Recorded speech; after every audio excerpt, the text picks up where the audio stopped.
terlepas dari kajian teks ayat Al-Quran yang barusan kita baca ini, saya ingin memberikan catatan kebenaran kajian Kiai Imad itu di beberapa kesempatan sudah saya sampaikan sehingga saya tidak perlu mengulang. Tetapi di sini saya ingin menanggapi, saya lihat itu kajian yang dilakukan oleh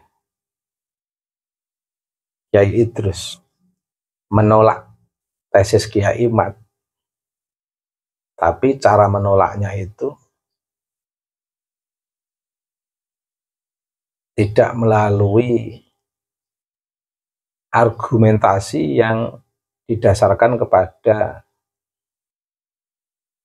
kajian yang serius, hanya pada penolakannya itu hanya didasarkan kepada teks yang dibaca oleh Kiai Idrus Romli. Tentu kita tidak menolak teks yang dijadikan dasar oleh Kiai Idrus Romli, karena itu juga bagian daripada hasanah turos yang menjadi hasanah kita di lingkungan tradisi masyarakat pesantren. Tetapi kalau memang penolakannya Kiai Idrus itu hanya didasarkan pada satu teks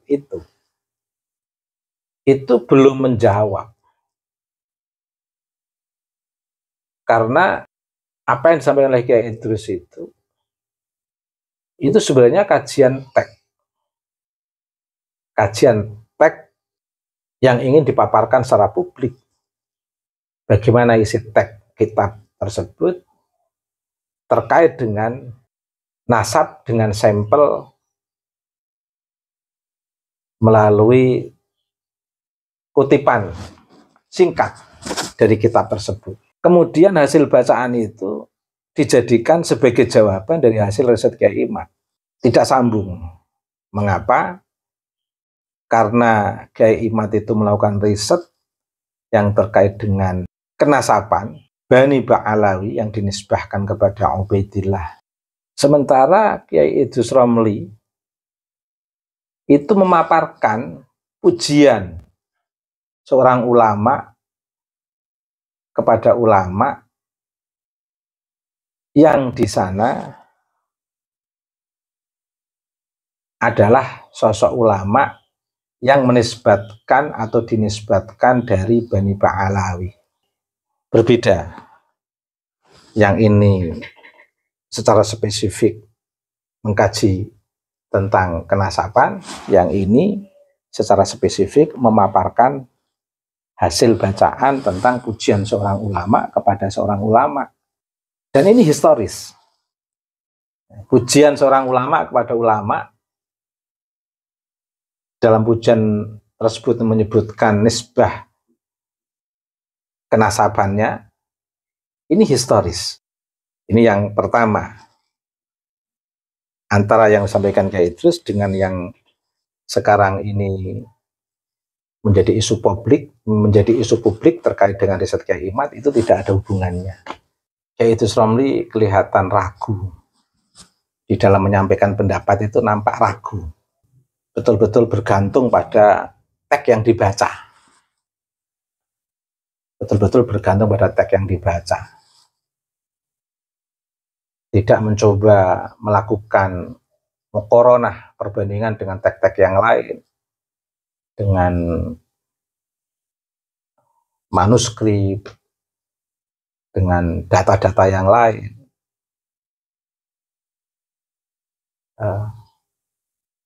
Bahkan di situ menjadi kesalahan murakkab, keraguan yang diiringi dengan pernyataan bahwa dengan adanya kitab yang beliau tunjukkan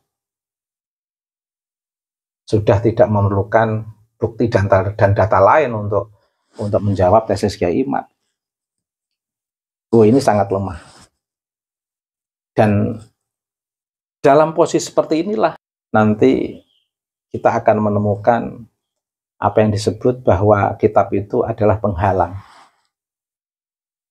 Kalau memang kitab itu dibaca,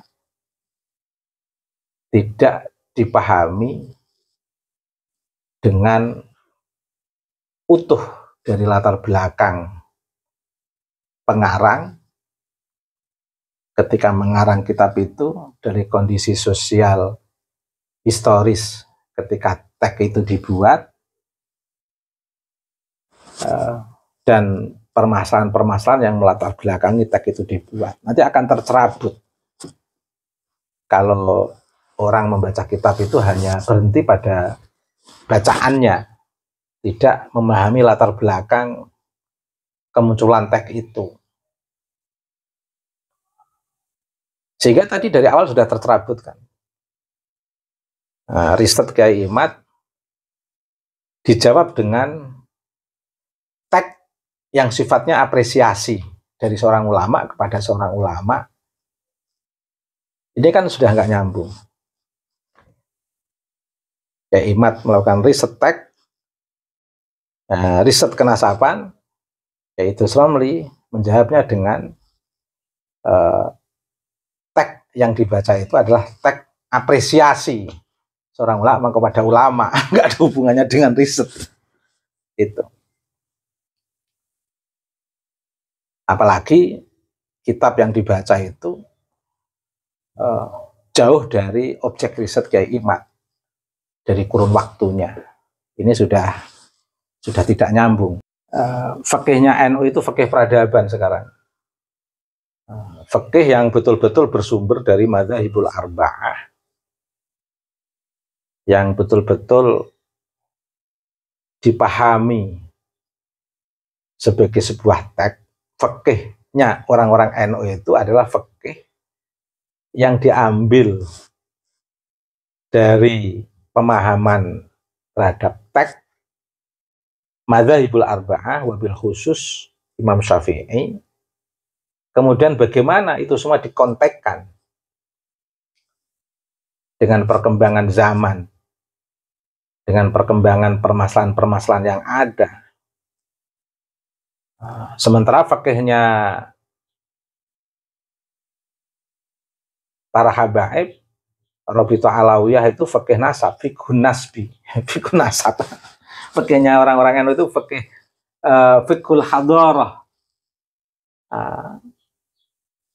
fikih yang didasarkan kepada pembacaan yang mendalam terhadap teks madzhabul arba'ah yang bersumber dari Al-Quran hadis, wabil khusus terhadap teks Imam Syafi'i yang bersumber dari Al-Quran hadis, bagaimana dikontekkan dengan perkembangan kebudayaan dan peradaban umat manusia. Itu fikih NU, fikih hadarah. Fikihnya Rabithah Alawiyah fikih nasab. Beda, standar fikihnya berbeda.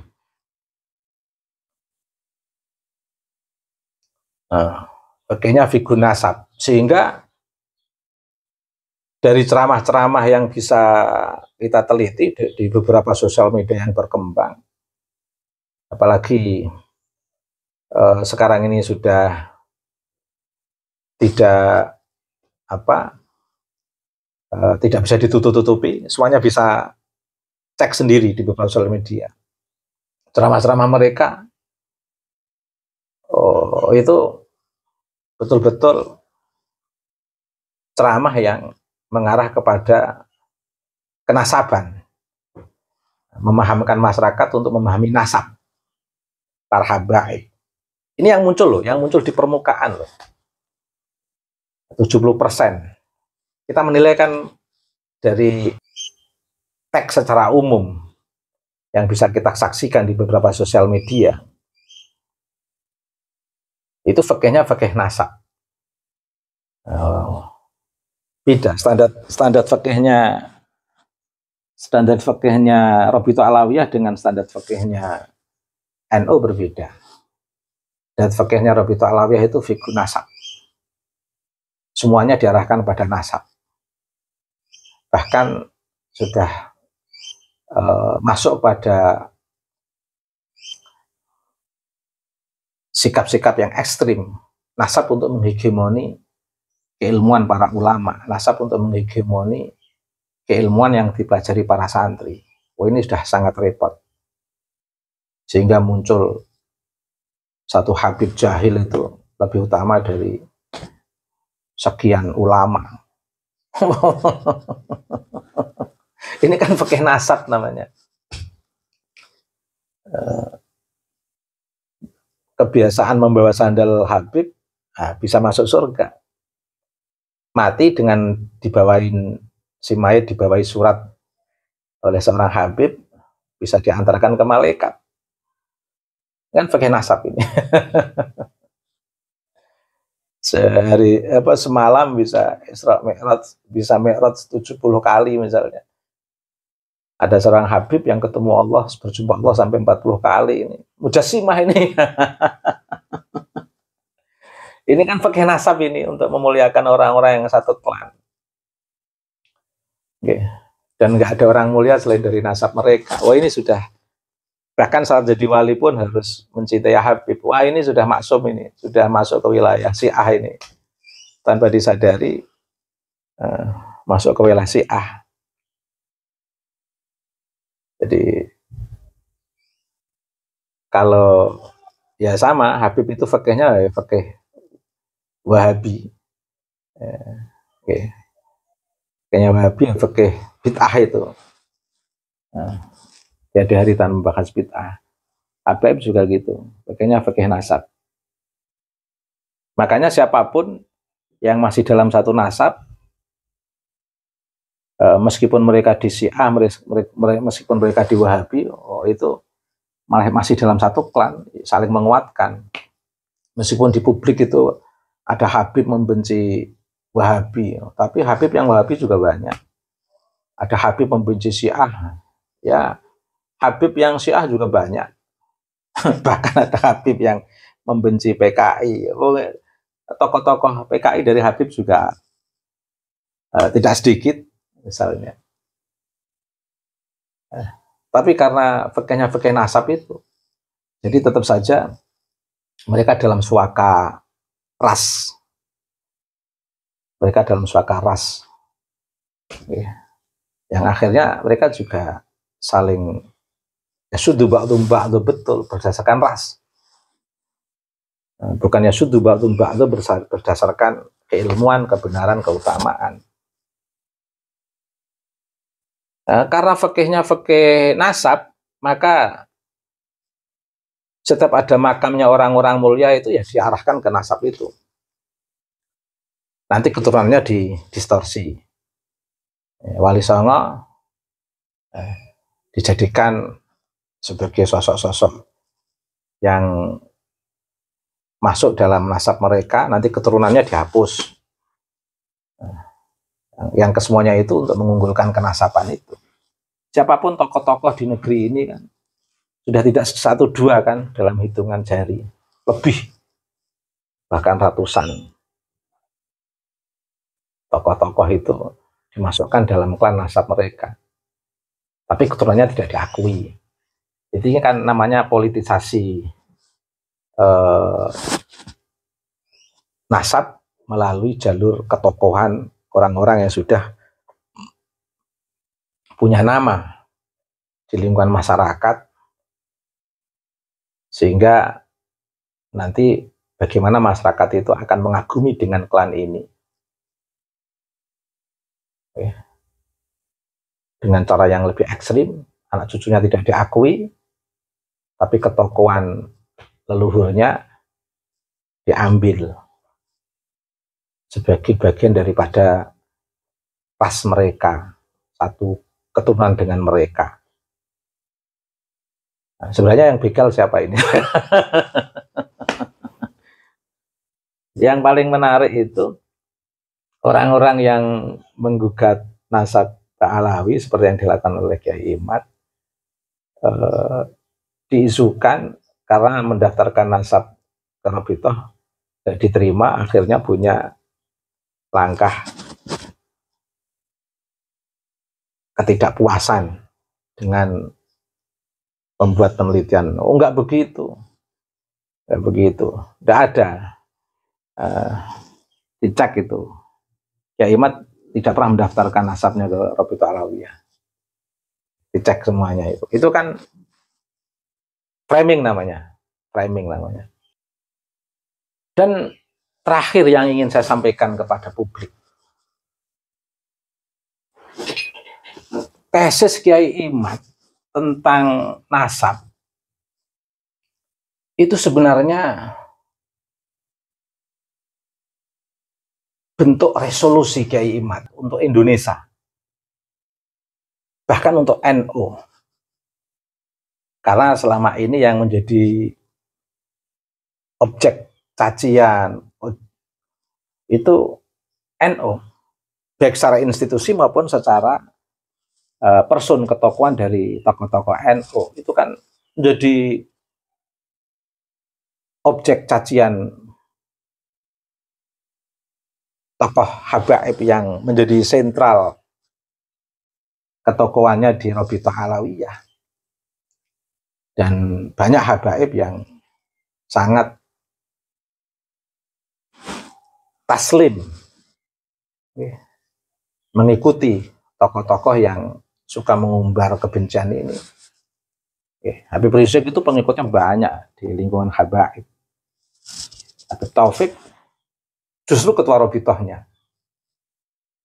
Oh, ini luar biasa. Bagaimana ujaran-ujaran beliau kepada NU secara institusi dan ujaran beliau kepada tokoh-tokoh di lingkungan Nahdlatul Ulama secara personal. Dan itu bisa dilacak di beberapa sosial media. Dalam konteks keindonesiaan ya sudah kriminal.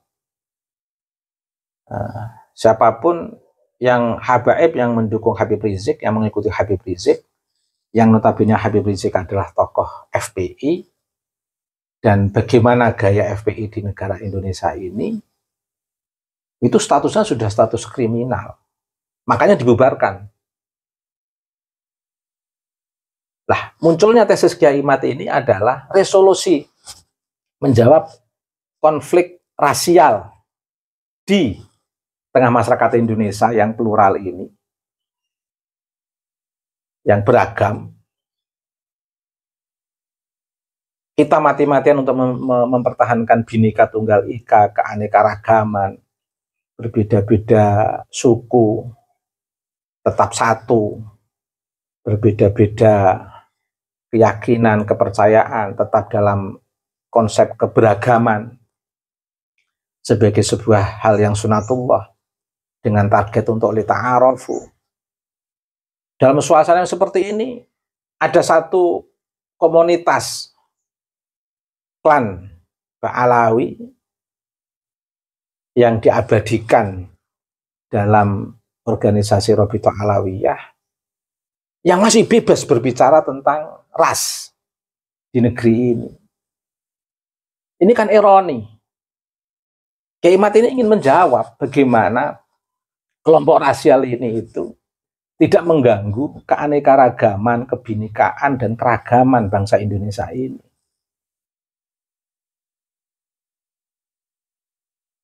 Nah, resolusi Kiai Imad ini sangat cerdas. Sehingga jujur saja, sampai detik ini saya masih husnudzon habaib sebagai dzurriyyah Nabi.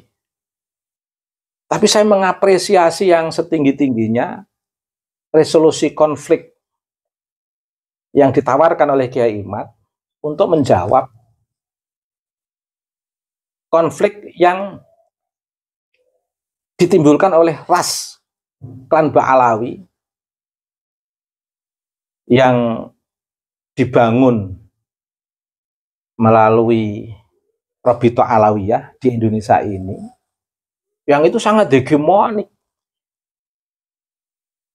mengancam keragaman dan kebinekaan, bahkan mengancam Indonesia sebagai sebuah institusi negara melalui gerakan-gerakan FPI itu belum ada solusi yang mujarab. Dialog keberagamaan, dialog antar partai, terus konsep-konsep moderasi beragama itu belum bisa menjawab. Konsep-konsep moderasi beragama itu, dialog-dialog antar agama itu sudah dimulai lama. Tapi makin membesar saja konflik identitas ini,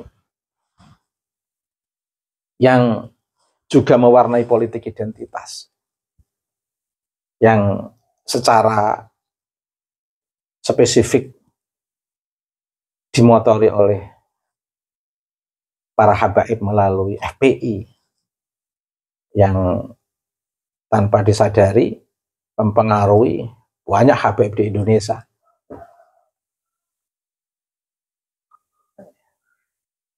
Dan ada yang diam-diam dengan merubah makam-makam leluhur bangsa Indonesia.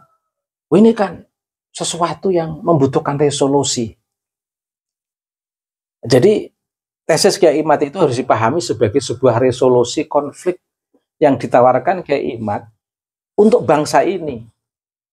Bahkan untuk NU yang selama ini jadi bulan-bulanan, jadi ejekan-ejekan para habaib di beberapa ceramah-ceramah mereka.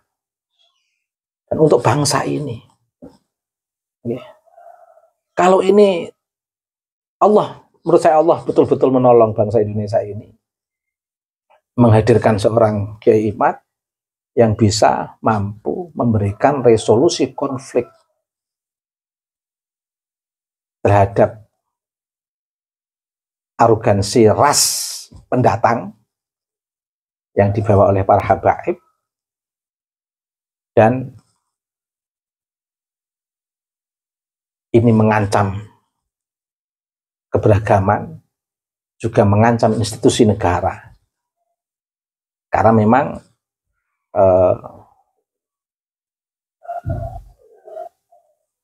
gerakan rasial para habaib melalui FPI yang dilegitimasi oleh Robitoh sebagai zuriyah Nabi, ini juga sudah masuk ke jaringan politik transnasional dengan bekerja sama dengan HTI, dengan kelompok-kelompok radikal yang lain. Sehingga jangan heran kalau Habib Rizik itu juga memuji Abu Bakar Ba'asyir, memuji tokoh-tokoh yang dalam tanda kutip membuat tidak nyaman keberagaman di negeri ini. Makanya memahami tesis Kiai Imad itu jangan dipahami dalam konteks kebencian Kiai Imad terhadap para habaib. Tidak, Kiai Imad itu juga senang dengan para ulama yang dari habaib juga. Tapi untuk memutus konflik, saya memahami tesis Kiai Imad itu sebagai resolusi konflik keberagaman yang di situ dimotori oleh habaib, dilegitimasi oleh Robitoh, dan sudah sampai pada kerjasama dengan FPI dan gerakan-gerakan ekstrim lainnya. Wah, ini berbahaya sekali. Kalau sudah seperti ini kan, kalau nggak ada resolusi konflik dari Kiai Imad, ini sudah pada tataran masyarakat, sudah pada tataran kriminal yang membahayakan. Maka sangat dibutuhkan riset Kiai Imad sebagai sebuah resolusi konflik yang berbasis ras, yang notabene adalah ras pendatang.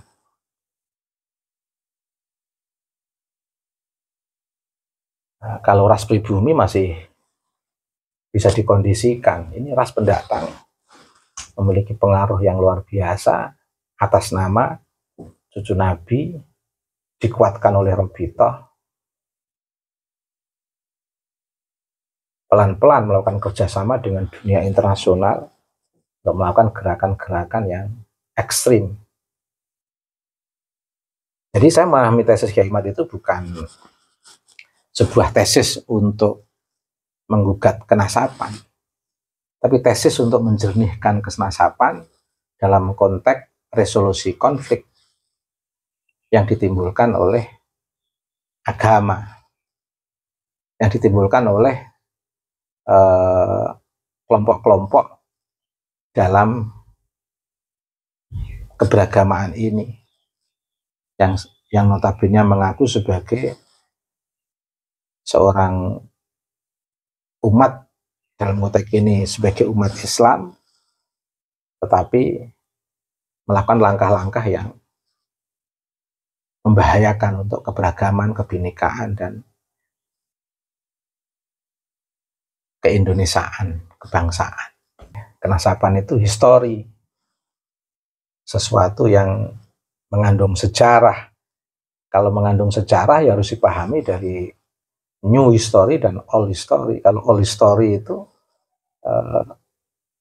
sejarah berbasis riwayat, katanya, riwayat-riwayat itu bisa menjadi sejarah. Tapi kalau new history, sejarah modern, itu ya harus berbasis data. Meskipun ada wawancara, tapi kan wawancara itu harus didukung dengan realitas. Relasinya sumber berita dengan kondisi dan realitas yang terjadi yang sebenarnya. Itu namanya kajian sejarah. Dan kita tahu kenasaban ini sesuatu yang ketika menjadi sebuah gerakan rasial, itu sesuatu yang dibenci Nabi. Nabi menerima kenasaban untuk konteks silaturahmi dan untuk konteks data keluarga. Oke. Jadi nasab dalam risalah kenabian itu bukan nasab untuk gerakan rasial. Sementara orang yang mengaku cucu Nabi sekarang ini menjadikan nasab sebagai gerakan rasial untuk menghegemoni yang lain. Oh, ini kan berbahaya. Ya, maka penelitian itu ya, dalam penelitian Kiai Imad dalam konteks ini juga bermanfaat untuk menjernihkan kenasaban biar tidak terdistorsi oleh gerakan rasial, karena memang Nabi betul-betul menolak nasab sebagai gerakan rasial. Okay. Makanya Nabi betul-betul tegas dalam pernyataan beliau untuk tidak menjadikan nasab sebagai gerakan rasial. Bukan, bahkan Nabi dengan tegas tidak ada bedanya antara Arab, non-Arab. Dan Nabi juga tegas ketika dicibiri oleh orang-orang jahiliyah, karena beliau tidak punya anak laki-laki, beliau dengan tegas, dengan eksistensi kenabian beliau, Hasan Hussein nasabnya langsung ke saya. Itu kan sebenarnya untuk mengkantar opinion terhadap jahiliyah yang memang mengunggulkan nasab laki-laki. Kemudian dijadikan gerakan rasial orang yang mengaku Nabi di era modern. Ini kan persoalan menurut saya. Persoalan. Bahkan terakhir nanti semua nasab umat manusia akan kembali kepada Nabiullah Ibrahim. Wah, ini kan luar biasa. Nah, sementara para habib-habib itu kalau ceramah, bagaimana mendudukkan Habib sebagai alul bait, mendudukkan Habib sebagai cucu Nabi, mengalirkan darah Nabi dan sebagainya, yang arahnya untuk mencaci, menghegemoni dan yang lain sebagainya. Ini kan fikih kenasaban namanya, fikih nasab namanya. Jauh dari risalah kenabian yang betul-betul menentang kenasaban untuk kepentingan rasial. kenasaban untuk gerakan ras. Nasab itu bukan untuk gerakan rasial, bukan untuk membesarkan kabilah atau kelompok. Karena semuanya itu harus bermuara pada tujuan lita'arofu. Jadi jangan ada gerakan nasab untuk politik berbasis ras. Jangan ada gerakan nasab untuk sistem kebudayaan yang berbasis ras.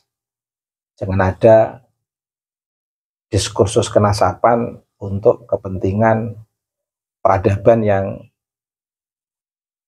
berbasis ras, berbasis keturunan. Ini berbahaya.